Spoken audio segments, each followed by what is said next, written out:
Science को दिवालिया करार देने वाले, एलोपैथिक साइंस के खिलाफ जंग छेड़ने वाले, डॉक्टर्स की बेइज्जती और उनका मजाक करने वाले, मरीजों की बदहाली का मजाक उड़ाने वाले बाबा रामदेव की किताब अब दर्शन शास्त्र का जो पाठ्यक्रम है उसका हिस्सा होने जा रही है।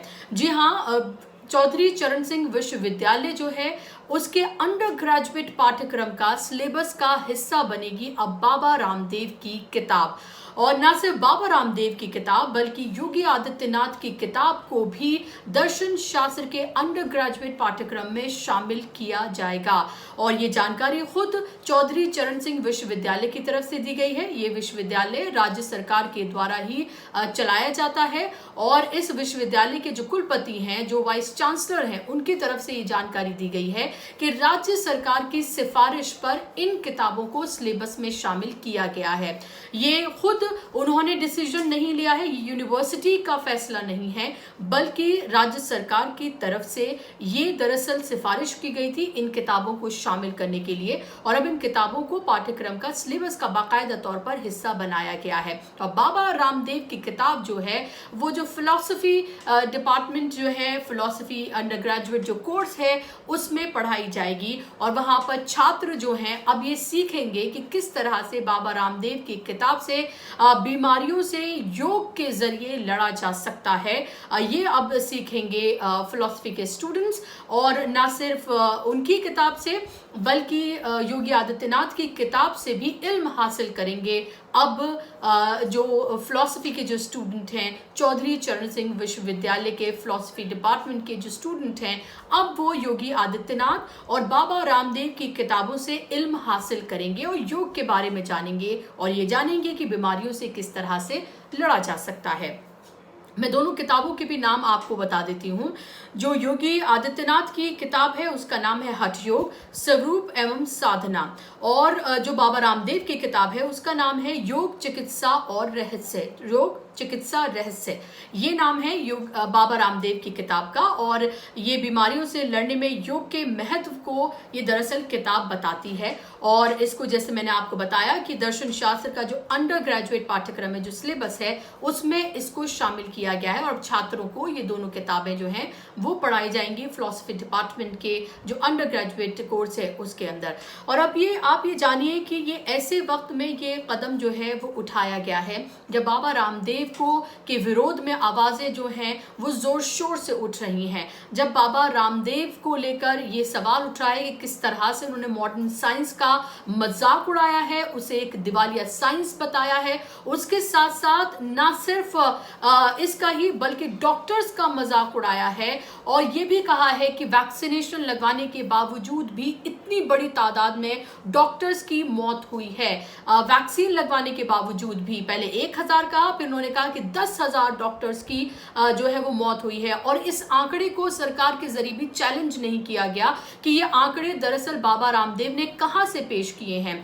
उसके बाद जब बाबा रामदेव अरेस्ट बाबा रामदेव या फिर ठग बाबा रामदेव या फिर व्यापारी बाबा रामदेव, इस तरह के कई ट्रेंड्स जो हैं सोशल मीडिया प्लेटफॉर्म्स पर चलाए गए। उसके बाद में बाबा रामदेव सामने आते हैं और कहते हैं कि किसी के बाप में भी ये दम नहीं है कि उनको गिरफ्तार कर लिया जाए। आईएमए जो है, इंडियन मेडिकल एसोसिएशन, उसने सख्त नाराजगी का इजहार किया, यहां तक कि शिकायत दर्ज कराई और ये कहा कि बाबा रामदेव माफी मांगे। अब तक बाबा रामदेव ने इसको लेकर माफी नहीं मांगी है और ना ही उनको लेकर अब तक कोई कार्रवाई नहीं की गई है।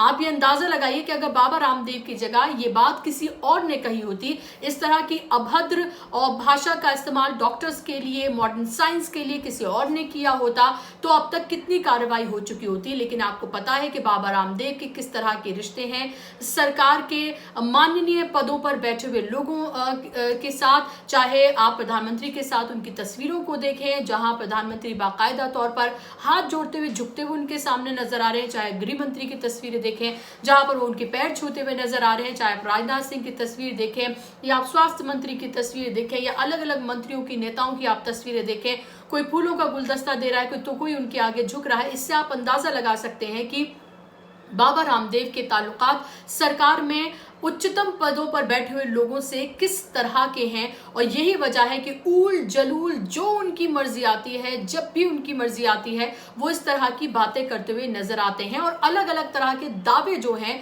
बिना सर पैर के वो पेश करते हुए नजर आते हैं। पहले उन्होंने कहा था क्रोनिल जो दवा उन्होंने लॉन्च की थी कोरोना काल में, और देखिए नाम भी किस तरह का रखा, भ्रमित करने के लोगों को, और ये दावा किया गया कि कोरोना से लड़ने में ये कारगर है।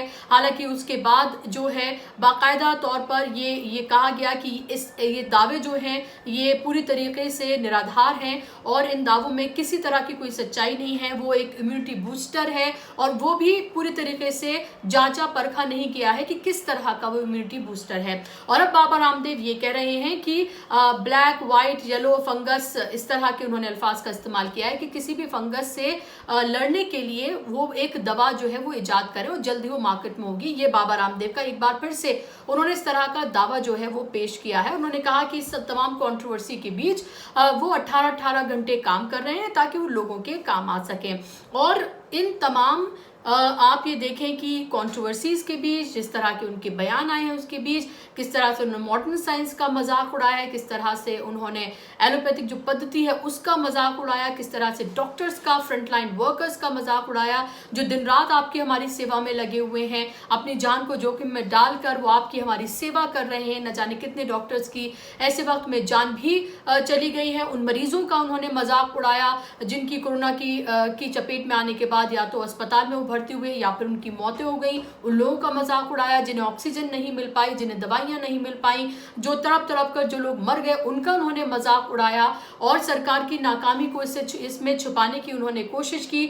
और उनकी अब जो किताब लिखी गई किताब जो है वो अब एक विश्वविद्यालय में, चौधरी चरण सिंह विश्वविद्यालय में अब पढ़ाई जाएगी। फिलॉसफी के डिपार्टमेंट में अंडर ग्रेजुएट सिलेबस जो है उसमें इसको शामिल किया गया है। बाकायदा तौर पर सरकार ने, राज्य सरकार ने इसकी सिफारिश की है और तब जाकर इसको शामिल किया गया है। तो आप ये अंदाजा लगाइए कि बाबा रामदेव जो कुछ कर रहे हैं वो एक सोची समझी जो है एक रणनीति है जिसके तहत ये किया जा रहा है। इस कंट्रोवर्सी में भी वो अपना कारोबार किस तरह से उनका बढ़े और किस तरह से उनको फायदा हो, इसका पूरा जो है खाका तैयार करके और उसी पे स्टेप बाय स्टेप वो चल रहे हैं। चाहे वो जब डिबेट्स में जाते हैं, जब वो अपनी दवाइयों का प्रचार करते हैं बाकायदा तौर पर, या फिर इस कंट्रोवर्सी के बीच ये बताने की वो कोशिश कर रहे हैं कि देखिए कैसे एलोपैथी के जरिए जो है लोगों की मौतें हो रही हैं और इसीलिए आयुर्वेदिक जो पद्धति है उसको अपनाया जाए, वहां पर उसका तमाम जो बीमारियां हैं उनका परमानेंट इलाज